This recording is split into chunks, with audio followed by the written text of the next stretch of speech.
नमस्कार, सांस board Sensex में आप सभी का स्वागत है। मैं हूं सुमित और भारतीय बाजार जो कि करीब 19,426 427 पे कामकाज कर रहे हैं। 19,444 के हाईज हैं और उसी के आसपास ही होवर कर रहे हैं। करीब 32 अंकों की बढ़त इंडेक्स में बनी हुई है। आज के लिए की हाईलाइट है मिड कैप स्मॉल कैप। अगर फ्रंट लाइन इंडेक्स को आप छोड़ भी देंगे तो भी आपको ज्यादा एक्शन अच्छा दिखाई पड़ेगा इधर स्मॉल कैप में और मिड कैप में। मिड कैप इंडेक्स करीब 1% ऊपर है और अपने नए शायद ऑल टाइम हाइस के आसपास, और स्मॉल कैप इंडेक्स आधा % से ज्यादा की तेजी के साथ यहाँ पे कामकाज हो रहा है। ब्रॉडर मार्केट्स तेजी बरकरार, डिक्लाइंस थोड़े से बढ़े जरूर हैं लेकिन फिर भी एडवांसेस के नंबर्स काफ़ी ज़्यादा हैं। 2100 शेयर ऑलमोस्ट बढ़ने वाले हैं और 800 शेयरों में गिरावट के साथ कामकाज हो रहा है। तो ब्रॉडर मार्केट्स खरीदारी में है। आप इंश्योरेंस को देखिए, अदानी समूह के शेयरों को देखिए, डिफेंस को देखिए, PSUs को देखिए, रेलवेज़ को देखिए, सब में एक अच्छा मूव बना हुआ है और वो यहाँ पर कामकाज करता हुआ दिखाई पड़ रहा है। ब्रॉडर मार्केट्स में खरीदारी है तो आपको ITC FMCG में आज लीड करता हुआ दिखाई पड़ रहा है। रिलायंस सपोर्ट कर रहा है, L&T में खरीदारी है और इंश्योरेंस से HDFC लाइफ आज पार्टिसिपेट करता हुआ। सामने बिकवाली है IT में, जिसमें फ्रंट लाइन इंडेक्स में बेसिकली फ्रंट लाइन IT में तो TCS इन्फोसिस दबाव के साथ कामकाज कर रहे हैं। ICICI बैंक और SBI दो और ऐसे नाम हैं जहां पर बिकवाली आज के सत्र में आते हुए दिखाई पड़ रही है। आपका भी कोई सवाल है तो आप हमारे साथ जुड़ सकते हैं। हमारे WhatsApp नंबर आपको स्क्रीन पर दिखाई पड़ेंगे जिसमें आप अपना सवाल भेजकर इस कार्यक्रम का हिस्सा बन सकते हैं और सीधे हमारे जानकार के साथ जुड़ सकते हैं। तो 7045220000 ये हमारा WhatsApp नंबर है जिसको आप नोट कर सकते हैं और इसके जरिए इस कार्यक्रम का हिस्सा बन सकते हैं। आज हमारे साथ बातचीत करने के लिए इक्विटी 99 से राहुल जी मौजूद हैं। तो राहुल जी नमस्कार, स्वागत है कार्यक्रम में। मार्केट्स को लेके आपका व्यू, क्योंकि बाजार तो आज रेंज बाउंड है लेकिन स्टॉक स्पेसिफिक स्टोरीज काफ़ी बढ़िया दिखाई पड़ रही हैं। इंडिविजुअली अगर आप F&O के शेयर देखेंगे तो 4% 5% तक के मूव है वहाँ पर। तो कैसे रीड कर रहे हो आप मार्केट्स को? देखिए सुमित जी, मेरा मानना है कि मार्केट अभी और फिलहाल जो मेन इंडाइसेस हैं अपने, वो डेफिनेटली एक रेंज में ही कारोबार कर रहे हैं। और मेरा मानना है कि जो 20 डेमा और 50 डेमा डेली चार्ट्स पे जो निफ्टी और बैंक निफ्टी का बना हुआ है, उन्हीं के इर्द गिर्द काम कर रहा है। मेरा मानना है जैसे आज का भी हाई करीबन 19,450 के पास में है, वो कहीं ना कहीं रेजिस्टेंस जोन है। मेरा मानना 19,450 और 19,480 जब तक आप क्रॉस नहीं करते हैं, ये साइडवेज ट्रेंड आपको बनता हुआ दिखेगा। ऑन दी डाउन साइड अगर बात करें तो 19,300 19,270 एक सपोर्ट जोन बन के आता है। बैंक निफ्टी में भी आज हमने देखा है कि 44,200 एक रेजिस्टेंस बना हुआ है। मेरा मानना है जब तक 44,200 या 44,500 के लेवल्स को हम पार नहीं करते हैं, तब तक थोड़ा सा साइडवेज ट्रेंड ही बना रहेगा। बेशक स्टॉक स्पेसिफिक एक्शन मार्केट में जारी है और उसी की सलाह रहेगी कि आप अभी स्टॉक स्पेसिफिक रहें, चेज ना करें इंडेक्स को, और बाकी स्टॉक स्पेसिफिक एक्शन काफी जोरदार पैसा कमा के दे रहा है। तो स्टॉक स्पेसिफिक स्टोरीज को ही चेज करिए। इंडेक्स को आप अगर बहुत फ्रीक्वेंट ट्रेडर हैं तभी आप इस पे नजर रखिए, लेकिन अदरवाइज आप स्टॉक स्पेसिफिक स्टोरीज में रहिए, वो ज्यादा बेटर है। कोई स्टॉक जिसके ऊपर आपकी नजर है राहुल जी? जी बिल्कुल, ऐसे तो सुमित जी काफी स्टॉक्स हमारे फोकस में रहते हैं, बट मैं आपके शो के लिए स्पेशली कुछ ऐसे स्टॉक्स लेके आता हूं जहां पे हम अच्छी वैल्यू के साथ में बढ़त देखने को मिले। देखिए, एक FMCG कंपनी है स्मॉल कैप में, जो कि इंडिया की लीडिंग FMCG कंपनी है। और मेरा मानना है कि ये जिस तरीके से अभी तक काम करती आ रही है, इसका नाम है मिष्ठान फूड्स लिमिटेड, और ये सिर्फ BSE पे लिस्टेड है, इसलिए थोड़ा सा यहाँ पे कॉशियस रहना होगा। 12 रुपए 60 पैसे के आसपास ट्रेड कर रहा है और इस पर्टिकुलर कंपनी ने बहुत ही शानदार रिजल्ट्स दिए हैं। 1250 करोड़ की मार्केट कैपिटल है और नोमेरा सिंगापुर लिमिटेड ने अपना स्टेक इसके अंदर हाल ही में बढ़ाया है। करीबन 1.28% से करीबन 2.20% तक इन्होंने स्टेक अपना बढ़ाया, जो कि एक बहुत पॉजिटिव पॉइंट है इस कंपनी के लिए। अभी हाल फिलहाल में जो इनके रिजल्ट्स देखने को मिले वो बहुत शानदार थे। रेवेन्यू ऑपरेशन से करीबन 86% की बढ़त देखने को मिली, एबिटा करीबन 300% तक देखने को मिली, प्रॉफिट आफ्टर टैक्स में भी करीबन 500% से भी ज्यादा की ग्रोथ देखने को मिली है। टेक्निकली भी एक अच्छी चाल देने के बाद में कंसोलिडेट कर रहा है, तो रिस्क और रिवॉर्ड रेशियो से भी साथ सही बैठता है। मेरा मानना है इन लेवल्स पे भी अगर बाइंग करी जाए 12 रुपए 60 पैसे 12 रुपए 50 पैसे के आसपास, तो एक अच्छा यहाँ पे रिटर्न्स बन सकता है। स्टॉप लॉस यहाँ पे 11 रुपए पे रखना होगा ऑन द स्ट्रिक्ट बेसिस, और जो लक्ष्य बन के आ रहे हो 15 रुपए 50 पैसे के हैं मिष्ठान फूड्स के अंदर।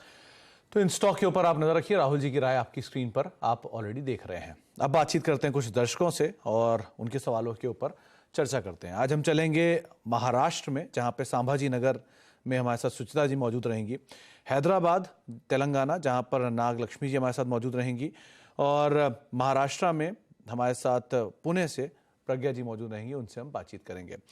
शुरुआत करते हैं नाग लक्ष्मी जी से जो कि हैदराबाद से हमारे साथ मौजूद हैं। मैम नमस्कार, स्वागत है कार्यक्रम में। सबसे पहले तो मैं आपसे पूछना चाहूँगा, आप क्या करते हो, कब से हो मार्केट्स में, कैसे एक्सपीरियंस है आपका? प्रीवियसली मैंने शेयर मार्केट में काम किया, तो कंप्लायंस में, तो बाद में मैंने छोड़ दिया, तो Okay. बच्चे का वजह से। So after that, I'm doing trading. In Corona lockdown onwards, I did ferociously doing trading. Okay, तो नागलक्ष्मी मैम आप कब कंप्लायंस में काम करते थे मार्केट्स में? At 2002 to 2005. तो मैम उस टाइम का स्टॉक मार्केट और आज के स्टॉक मार्केट में तो बहुत अंतर है। उस टाइम कहाँ डीपी के काम चलते थे, डीपी स्टेटमेंट्स इशू होते थे और आईपीओज एक से एक आए थे। 2000 quality IPOs, TCS, Maruti, NTPC. IPO I did at 700 at that time. तो आप मिस नहीं करते वो टाइम को, जब उस टाइम के आपके शेयरों के भाव छूट गए, उस समय का कहाँ लिया हुआ शेयर आज क्या बन गया, तो आपसे मिस नहीं होता कभी? बिल्कुल sir, that is the very I would have to invest at that time, so I become a millionaire at this time. तो इतने समय आपने दिया मार्केट को, इतना कुछ सीखा वहां से, अब आप कैसे ट्रेड करते हो? रेगुलर इंट्राडे ट्रेडिंग करते हो, फ्यूचर ऑप्शंस में करते हो, कैश के शेयरों में करते हो? मैंने मोमेंटम कैश में ही करते हैं, momentum trading sir. I will put some 20 to 25% of profit. If it comes, I'll move that stock. So after that, I'll feel guilt. It will go to up to 50 to 60%. तो आप अपना share बता दिया करो ma'am जो आप बेच रहे हो। अगर वो 50-60% उसके बाद चल जाता तो हम लोग यूज कर लिया करेंगे, वो ज्यादा बेटर नहीं रहेगा? ओके, अच्छा, तो आज कहाँ पर आपका सवाल है नागलक्ष्मी मैम? क्या सवाल है आपका, पूछो। मैंने Tata tele Maharashtra TTML। Okay, तो वो टीटीएमएल कब लिया? वो जब ऊपर जा रहा था तब लिया या जब वो नीचे आ रहा था तब लिया? ऊपर जाने का टाइम पे ही लिया। तो फिर तो आपने बहुत ऊपर के दाम भी देखे होंगे, 250 रुपए के आसपास के। आपने तब बेचा नहीं? थोड़ा देखा था मैंने, एक्सपेक्ट सम मोर। ओके, चलिए, मेरा टारगेट है 100 प्लीज। ओके, तो राहुल जी, टीटीएमएल ये एक तरफा चला, एक तरफा नीचे आया, तो इसमें थोड़ा फंस गए, लेकिन चलिए अभी तो कॉस्ट के आसपास ही है। क्या करना चाहिए स्टॉक में? जी बिल्कुल सुमित जी, महालक्ष्मी जी की बिल्कुल यहाँ पे मदद करना चाहूंगा। देखिए, टीटीएमएल आपका जो सिलेक्शन है वो बहुत शानदार था और स्टॉक ने काफी जोरदार प्रदर्शन भी दिखाया है। आप ही ने बताया जैसे कोविड के चलते मार्केट में जब करेक्शन आया था तो स्टॉक काफी निचले स्तरों पे काम करता था और वहां से 250 रुपए तक की चाल दिखाई है।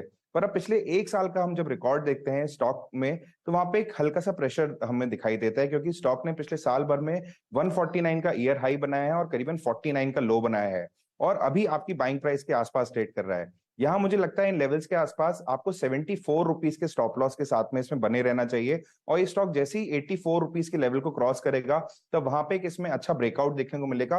वहां से स्टॉक करीबन 94-95 के लेवल्स तक जा सकता है, जहां पे आपको एग्जिट लेना चाहिए स्टॉक के अंदर। तो नागलक्ष्मी मैम, अभी तो आप बने रहो और अगर 82 रुपए या 84 रुपए 82s और 84 के ऊपर निकलता है तो थोड़ी सी और तेजी इसमें बढ़ सकती है। तो सो फार तो क्योंकि बहुत समय से एक रेंज के अंदर है तो आप बने रहो, 74 का स्टॉप लॉस रखो, 94-95 ये टारगेट राहुल जी आपके लिए बता रहे हैं। आपसे मैं आगे ही बातचीत करूंगा, हमारे साथ और बाकी 2 दर्शक हैं, उनसे भी बातचीत कर लेता हूं। अब चलते हैं पुणे, वहां पर प्रज्ञा जी हमारे साथ मौजूद हैं। प्रज्ञा मैम नमस्कार। नमस्कार मैम, आप क्या करते हो, कब से हो मार्केट में, कैसे एक्सपीरियंस है आपका? जी, मैं पहले तो जॉब करती थी, लेकिन अपनी डॉटर्स के लिए मैंने फिर ब्रेक लिया है। ओके। और पापा को देखा था शेयर में मतलब इन्वेस्ट करते हुए, उनसे ही सीखा है और अब मैं फुल टाइम ये करना चाहती हूँ। तो एक साल से कर रही हूँ रेगुलर। आपके फादर को आपने ट्रेडिंग करते हुए या इन्वेस्ट करते हुए कब देखा था, मतलब? अभी वो पिछले साल गुजर गए, अभी तो नहीं हमारे साथ, लेकिन उन्हीं की जो है लेगेसी में आगे बढ़ाना चाहती हूँ। चलिए, तो कैसे एक्सपीरियंस रहा सो फार, जब से आप मार्केट में हो, जब से आपने ट्रेड या इन्वेस्ट करना शुरू किया तब से? बहुत अच्छा रहा है। पापा ने बहुत कुछ सिखाया, उनसे सीखा बहुत कुछ, तो काफी अच्छा। और I am a CNBC fan. Thank you Pragya ma'am. तो आप अभी जो इन्वेस्ट करते हो कैसे करते हो? आप शेयर लेके रख लेते हो, फ्यूचर के लिए रख लेते हो, लॉन्ग टर्म के लिए? शेयर लेके अभी रख लेती हूँ मैं। ओके। और वॉच करती हूँ डेली। और इन्वॉल्व होना चाहती हूँ कि इसमें ज्यादा मैं अपना कमाई बढ़ा सकूं। तो प्रज्ञा मैम, कैसा लगता है आपको कि क्या लॉन्ग टर्म के लिए अगर आप शेयर रखोगे तो ज्यादा बेटर रहेगा, या मीडियम टर्म में प्रॉफिट ले लो फिर नीचे ले लूं उनको तो ज्यादा बेटर लगेगा? कैसे सूट करता है आपको? जी, लॉन्ग कुछ हैं जो अच्छे शेयर जो मैंने लॉन्ग टर्म्स के लिए लेके रखे हैं, ओके। और कुछ रहते हैं जो मैं 1-2 मंथ के लिए टारगेट लेके चलती हूँ। चलिए, तो अभी आप किनको लॉन्ग टर्म मान रहे हो, किनको शॉर्ट टर्म मान रहे हो? है जैसे हमारे पास नवीन फ्लोरिन है। ओके, ये लॉन्ग टर्म में आता है शॉर्ट टर्म में आता है? लॉन्ग टर्म के लिए इसको इन्वेस्ट किया था। चलिए, अभी आप कहाँ पर फंसे हो, क्या सवाल पूछना चाहते हो? जी, मेरे पास है तेजस नेटवर्क, मैंने नवंबर 22 में लिया था 10 शेयर्स, ओके। 634 के रेट से। चलिए, बढ़िया प्रॉफिट है यहाँ तो आपको। हाँ, तो मैं ये पूछना चाहती हूँ कि इसमें मैं और ऐड ऑन कर सकती हूँ या मैं प्रॉफिट बुक कर लूँ? ओके। राहुल सर, इन्होंने तेजस नेटवर्क लिए थे और 200 रुपये पर शेयर का प्रॉफिट भी है, और कंसीडरिंग कि ये स्टॉक एक ड्रीम रन दिखा रहा था, अगर आप इसके पुराने 1 साल के चार्ट देखें, इनको अच्छा प्रॉफिट भी है, तो क्या अब यहाँ पर एवरेज करना सही रहेगा? और ना केवल ये, बल्कि जो भी डिफेंस के स्टॉक बढ़िया तेजी दिखा चुके हैं, जहां पर ऑलरेडी बड़ा रनअप आ चुका है, क्या ऊपर के भाव पे जाके एवरेज करना चाहिए या नहीं करना चाहिए? जी बिल्कुल सुमित जी, और प्रज्ञा मैम के सिलेक्शंस बहुत ही अच्छे हैं। मेरा मानना है कि देखिए तेजस नेटवर्क डेफिनेटली एक अच्छी चाल दिखा चुका है, तो थोड़े से डिक्लाइंस का इनको वेट करना चाहिए अगर एवरेजिंग का अपॉर्चुनिटी देख रहे हैं। देखिए शानदार स्टॉक है और अच्छे पॉजिटिव ट्रेंड में बना हुआ है, और अभी अपने लाइफ टाइम हाई लेवल्स पे चल रहा है, तो यहाँ से थोड़ा सा मुनाफा वसूली आ सकती है, जिसका मौके का आपको वेट करना होगा। और उन लेवल्स पे आप देखेंगे कि जो उसका स्टॉप लॉस बन के आ रहा है या जो सपोर्ट लेवल्स बन के आ रहे हैं वो करीबन 800 रुपए के आ रहे हैं। तो आपको 800 रुपए तक की जब भी कोई डिक्लाइंस मिले तब आप वहां पे एवरेजिंग कर सकते हैं। और अगर आप नहीं एवरेजिंग कर रहे हैं और अपने जो ऑलरेडी होल्डिंग आपकी 630 के लेवल्स पे है उसके साथ अगर बने रहते हैं, तो यहाँ पे ट्रेलिंग स्टॉप लॉस का जरूर उपयोग करें। 800 रुपए के आसपास अभी आप अपना ट्रेलिंग स्टॉप लॉस रखें। मेरा मानना है कि इस स्टॉक के अंदर काफी अच्छा दम है और आने वाले समय में करीबन 1000 रुपए के लक्ष्य तक जा सकता है, तो बिल्कुल स्टॉक के अंदर बने रहें 800 रुपए के स्टॉप लॉस के साथ में। तो प्रज्ञा मैम, किसी गिरावट में आप खरीदारी करें, ये आपको राय दे रहे हैं राहुल सर, और 1000 रुपए के टारगेट्स वो यहाँ एक्सपेक्ट कर रहे हैं। एक सवाल मेरा था आपसे कि आप मान लीजिए बाजार में जब गिरावट आती है, तेज गिरावट आती है, तो आप उसे कैसे देखते हो? आप उसे अपॉर्चुनिटी देखते हो या आप उससे घबरा जाते हो? जी, मैं अपॉर्चुनिटी की तरह ही देखती हूँ उसे। तो कभी घबराहट नहीं हुई आपको तेज गिरावट में बाजार में? नहीं हुई, क्योंकि पापा को देखा है, मतलब जो हमारे पापा थे उनका ऐसा कोई बैकग्राउंड नहीं था, खाली उन्होंने अपनी स्टडी से पूरा बहुत अच्छा पोर्टफोलियो बनाया था, और हम 3 बहनें, हम सबको वो दे के गए हैं, तो मुझे ऐसा कुछ नहीं लगा। मैम, वो लर्निंग ज़्यादा इंपॉर्टेंट है। स्टॉक तो ठीक है बनते रहेंगे, लेकिन वो लर्निंग बहुत इंपॉर्टेंट है। बाजार में गिरावट आती रहेगी, वो पार्ट है उसका, लेकिन अच्छे शेयरों को आप हमेशा एक्यूमुलेट करिए लोअर लेवल्स पर। आगे भी आपसे हम प्रज्ञा मैम बातचीत करेंगे। सुचिता मैम हमारे साथ मौजूद है अब संभाजी नगर से, उनसे भी बातचीत कर लेते हैं। सुचिता मैम नमस्कार, क्या करते हो आप, कब से हो मार्केट में, कैसे एक्सपीरियंसेस हैं आपके? नमस्ते सर। मार्केट में तो मैं बहुत दिनों से नहीं हूँ, अभी फिलहाल 1-2 महीने से ही मैंने ट्रेडिंग शुरू किया है। ओके, तो आप ट्रेडिंग करते हो मार्केट में पूरी तरह से, या इन्वेस्ट करके रखते हो लॉन्ग टर्म के लिए शेयर?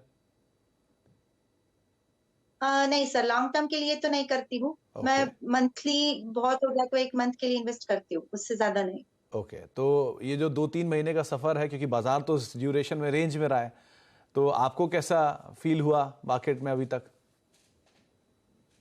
अच्छा एक्सपीरियंस था सर, क्योंकि मैं बहुत लॉन्ग टर्म के लिए इन्वेस्ट नहीं करती हूँ, तो मैं बहुत लॉसेस भी नहीं करती हूँ, इसलिए मेरे लिए तो मार्केट अच्छा है। ओके, तो आपका ये फंडा क्लियर है कि 1 महीने में पैसा बना तो ठीक है, वरना बाहर?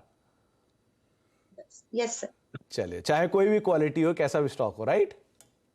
यस। बहुत बढ़िया। सुचिता मैम, ये बहुत क्लियर होना चाहिए मार्केट में कि या तो आप ट्रेडर हो या आप इन्वेस्टर हो। अगर आप ट्रेडर हो तो इन्वेस्ट मत करो, इन्वेस्टर हो तो ट्रेड मत करो। सबसे क्लियर कंसेप्ट होना चाहिए, और ये बिल्कुल सही आपने चुना भी है। तो सुचिता मैम, कहां पर आज आप फंस गए, क्या सवाल है आपका? मेरा सवाल है सर, बलरामपुर चीनी। ओके, तो बलरामपुर चीनी किस भाव पे आपने शेयर खरीदे हुए मैम? जी सर, 295 पे मैंने लिया था बलरामपुर चीनी। मेरे पास 300 क्वांटिटी है उसका अभी भी। 295 या 395? 395, सॉरी सर, 395 पे लिया था। मुझे लगा तो आपको तो बढ़िया प्रॉफिट हो रहा है। खैर लेकिन 395 पे ऑलमोस्ट कॉस्ट के आसपास ही है। तो एक महीना अगेन सुचिता मैम, एक महीने से ज्यादा नहीं होल्ड करोगे, राइट? नहीं सर। चलिए, तो सर आपको वही मुझे जानना है कि इसे होल्ड करना चाहिए या फिर इससे प्रॉफिट बुक कर देना चाहिए। चलिए, तो राहुल जी क्या करना चाहिए? ये 395 रुपए के दाम पर इन्होंने बलरामपुर चीनी खरीद रखा है। शुगर स्पेस वैसे भी यूजुअली साइक्लिकल मूवमेंट आता है उसमें, और अभी तो ये अपनी भाव के आसपास ही खड़ा है, तो इन्होंने खरीदारी तो बहुत नीचे के लेवल पे की, ये अच्छी चीज़ है इसमें करेक्शन के बाद। लेकिन एफेंडो का शेयर है तो शॉर्टिंग भी पॉसिबल है, क्या कर सकते हैं इसमें? जी बिल्कुल सुमित जी, और सुषमा मैम को मैं बोलना चाहूंगा, देखिए मैम, वैसे तो शुगर पैक एक ठीक ठाक परफॉर्मेंस दिखा रहा है, बट बलरामपुर चीनी ने अभी जो फिलहाल अपने नंबर्स जो क्वार्टर के घोषित किए थे वो उतने ठीक नहीं थे। और मेरा मानना है कि अगर टेक्निकली मैं आपको बताऊं तो वीकली चार्ट्स पे मैं देख पा रहा हूं कि बलरामपुर चीनी एक अपने 50 रुपए के कंसोलिडेशन रेंज के बीच में घूम रहा है। ये जो रेंज है वो बैठती करीबन नीचे में 375 रुपए और ऊपर में 425 रुपए के बीच में। आपकी एंट्री लेवल्स वैसे तो एकदम ठीक है, तो मेरा मानना है कि आपको इसे भी होल्ड करना चाहिए 375 के स्टॉप लॉस के साथ में। ऊपर में जब भी ये स्टॉक 420 425 रुपए के को पार करेगा, मेरा मानना है कि वहां पे एक आपको अच्छी चाल देखने को मिल सकती है जो स्टॉक को करीबन 450 के लेवल्स तक ले जा सकती है। तो वहां पे आप अपने मुनाफे बांध सकते हैं। क्योंकि आपका नजरिया ज्यादा लंबा नहीं है तो इसलिए मैं उसको ज्यादा एंटिसिपेट नहीं करूंगा, बट मेरा मानना है कि ये जो रेंज है इसकी कंसोलिडेशन की, उससे जैसे ही ये स्टॉक बाहर निकलेगा वहां पे आपको काफी अच्छा मोमेंटम देखने को मिलेगा। तो मेरा मानना है 375 के स्टॉप लॉस के साथ में आप स्टॉक के अंदर बने रहें। तो 375 का एक स्टॉप लीजिए सुचिता मैम और बने रहिए। और क्योंकि आप ट्रेडर हो, आप एक महीने के लिए मार्केट्स को ट्रैक करते हो, तो आपके लिए स्टॉप लॉस वाला पार्ट ज़्यादा ज़रूरी है। टारगेट्स तो आप चेंज भी कर सकते हो, धीरे धीरे चेयर चलेगा तो टारगेट बढ़ते जाएंगे, लेकिन उस समय पर अपने स्टॉप लॉसेस को आप साथ साथ आगे बढ़ाते जाना, ताकि आपके लॉसेस जो हैं वो लिमिटेड रहें और प्रॉफिट्स जो हैं वो सिक्योर होते रहें। तो आप ट्रेडर हो, आपके लिए सबसे बड़ा दोस्त आपका स्टॉप लॉस है, उसको आप कभी मत भूलना। बहुत बहुत शुक्रिया सुचिता मैम आपका भी, नागलक्ष्मी मैम आपका भी, और प्रज्ञा मैम आपका भी हमारे साथ मौजूद रहने के लिए, अपने सवाल पूछने के लिए और कार्यक्रम का हिस्सा बनने के लिए। और राहुल सर आपका भी बहुत बहुत शुक्रिया हर बार की तरह हमारे साथ मौजूद रहने के लिए और सभी दर्शकों के सवालों के जवाब देने के लिए। मार्केट्स फ्लैट टू पॉजिटिव है, एक ब्रेक का वक्त है, ब्रेक के बाद लौटते हैं और आगे बातचीत जारी रखते हैं। आप देख रहे हैं सास बोर सेंसेक्स और मार्केट्स में 19,426 427 के जोन्स देखने को मिल रहे हैं। करीब करीब डे हाई से 20 अंक या 18 अंक दूर इंडिसेस अभी कामकाज कर रहा है। मिड कैप स्मॉल कैप लेकर आइए, करीब 3/4% की बढ़त है मिड कैप इंडेक्स में, और स्मॉल कैप इंडेक्स भी इनफैक्ट 1% ऊपर है मिड कैप इंडेक्स और डे हाई पर, और स्मॉल कैप इंडेक्स में भी खरीदारी, और वो भी करीब करीब 1% ऊपर अब डे हाई की तरफ वो भी जाता हुआ दिखाई पड़ रहा है। तो ब्रॉडर मार्केट्स तेजी में, एडवांस डिक्लाइन की स्थिति कंफर्टेबल, 2100 शेयर करीब करीब तेजी में कामकाज कर रहे हैं और रफली 800 शेयर ऐसे हैं जो कि बिकवाली के साथ ट्रेड करते हुए दिखाई पड़ रहे हैं। एक ब्रेक का वक्त हो गया है और ब्रेक के उस पार हमारी खास पेशकश आज आप सुनेंगे रामदेव अग्रवाल सर से, किस तरह के मार्केट्स को रीड कर रहे हैं, कौन कौन सी थीम्स हैं, इन सब पे बातचीत एक छोटे से ब्रेक के उस पार।